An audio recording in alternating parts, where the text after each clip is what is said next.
പുളിശ്ശേരി ഉണ്ടാക്കാൻ വേണ്ടി ഞാൻ 4 മാങ്ങേനെ കട്ട് ചെയ്തെടുത്തിട്ടുണ്ട്. കട്ട് ചെയ്തെടുത്ത് കഴിഞ്ഞിട്ട് അതിൻ്റെ അകത്ത് ഞാൻ 2 കപ്പ് വെള്ളം കൂടെ ചേർത്തു.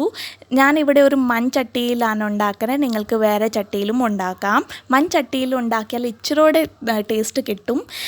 പിന്നെ നിങ്ങൾക്ക് ഇതിൻ്റെ അകത്ത് മഞ്ഞൾപ്പൊടിയും കൂടെ ചേർക്കാം, പിന്നെ ഉപ്പ് പൊടിയും, പിന്നെ നിങ്ങൾക്ക് ചുമന്ന മുളക് പൊടിയും കൂടെ ചേർക്കാം. അത് ഞാൻ ചേർത്തായിരുന്നു, പക്ഷേ ഞാൻ വീഡിയോയിൽ ഷൂട്ട് ചെയ്യാൻ മറന്നുപോയി, അതുകൊണ്ട് ക്ഷമിക്കണം. ഇതൊക്കെ ചേർത്ത് കഴിഞ്ഞിട്ട് നിങ്ങൾക്ക് ഇതിനെ ഒന്ന് മൂടി വേവിക്കാം.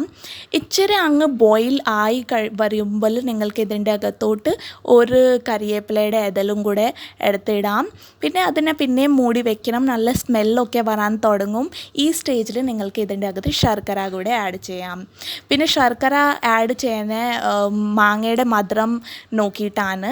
എൻ്റെ മാങ്ങയ്ക്ക് ഇച്ചിരി മധുരം ഉണ്ടായിരുന്നു, പക്ഷേ ഇച്ചിരി കുറവായിരുന്നു, അതുകൊണ്ട് ഞാൻ ശർക്കര ചേർത്തതാണ്. നല്ലതായിട്ട് മധുരമുള്ള മാങ്ങയിൽ നിങ്ങൾക്ക് ശർക്കര ഒന്നും ചേർക്കേണ്ട ആവശ്യം ഒന്നും ഇല്ല. ഇനി ഇതിനെ നല്ലപോലെ മിക്സ് ചെയ്തിട്ട് ഇതിനെ ഒന്നും കൂടെ ഞാൻ മൂടി വയ്ക്കുവാണ്, നല്ലപോലെ ആ ശർക്കരയൊക്കെ ഡിസോൾവ് ആയി വരാൻ വേണ്ടി.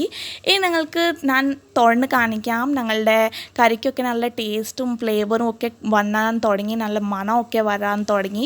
ഇനി ഞാൻ ഇതിൻ്റെ അകത്ത് തേങ്ങയുടെ അരപ്പ് ഞാൻ ചേർക്കുവാണ്.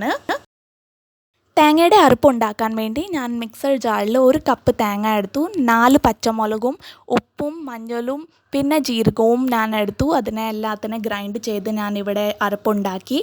ഇനി ഇച്ചിരി കുക്കായി കഴിഞ്ഞിട്ട് നിങ്ങൾക്ക് ഇതിൻ്റെ അകത്ത് കർഡ് കൂടെ ആഡ് ചെയ്യാം.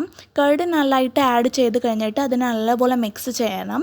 നിങ്ങൾക്ക് നോക്കാം, കർഡൊക്കെ നല്ലതായിട്ട് മിക്സ് ആയി കഴിഞ്ഞിട്ട് നല്ലപോലെ കളറൊക്കെ വന്നിട്ടുണ്ട്. ഞങ്ങളുടെ റെസിപ്പി ഓൾമോസ്റ്റ് റെഡിയാണ്. ഇനി നിങ്ങൾക്ക് ഇതിൻ്റെ മുകളിൽ കടുക് പൊട്ടിച്ചൊഴിക്കാം. അതിനു വേണ്ടി ഞാനൊരു പാൻ എടുത്തിട്ടുണ്ട്. അതിൻ്റെ അകത്ത് ഒരു 2-3 ടേബിൾ സ്പൂൺ ഞാൻ ഓയിൽ എടുത്തു. പിന്നെ അതിൻ്റെ അകത്തോട്ട് ഞാൻ നിങ്ങൾക്ക് നോക്കാം, എണ്ണയൊക്കെ നല്ലതായിട്ട് ചൂടായി വന്നിട്ടുണ്ട്. 1 ടീസ്പൂൺ ഞാൻ കടുക് കൂടെ ചേർത്തു. കടുക് പൊട്ടാൻ തുടങ്ങി. ഇനി നിങ്ങൾക്ക് ഇൻഗ്രീഡിയൻസ് നോക്കണമെങ്കിൽ ഡിസ്ക്രിപ്ഷൻ ബോക്സിൽ പോയിട്ട് നോക്കാം, അവിടെ ഞാൻ തന്നിട്ടുണ്ട്. പിന്നെ ഞാൻ ഇതിൻ്റെ അകത്ത് ഒരു 1/2 കപ്പ് ഞാൻ ഉള്ളിയും കൂടെ ചേർക്കുവാണ്. പിന്നെ ഉള്ളി ചേർത്ത് കഴിഞ്ഞിട്ട് നല്ലപോലെ മിക്സ് ചെയ്യുക, നല്ലതായിട്ട് ഫ്രൈ ആക്കണം. അതിൻ്റെ മുമ്പിൽ ഞാൻ ഇതിൻ്റെ അകത്ത് മുളകും കൂടെ ചേർക്കുവാണ്. ചുമന്ന മുളക്, അതായത് 2-3 ഇതിൽ ഞാൻ എടുത്തിട്ടുണ്ട്. പിന്നെ ഇതിനെ നല്ലപോലെ മിക്സ് ചെയ്യുക, നല്ലതായിട്ട് ഫ്രൈ ചെയ്യുക. നിങ്ങൾക്ക് നോക്കാം, ഫ്രൈ ആയി. ഞാൻ ഒരു ഇതിൽ കറിവേപ്പില കൂടെ ചേർത്തിട്ട് നല്ലപോലെ മിക്സ് ചെയ്യുവാണ്. ഈ സ്റ്റേജിൽ നിങ്ങൾക്ക് ഇതിൻ്റെ അകത്ത് മഞ്ഞൾപ്പൊടി കൂടെ ചേർക്കാം.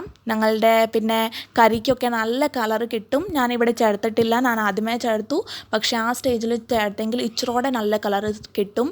നിങ്ങളുടെ കറിക്കൊക്കെ കളർ കിട്ടിയാൽ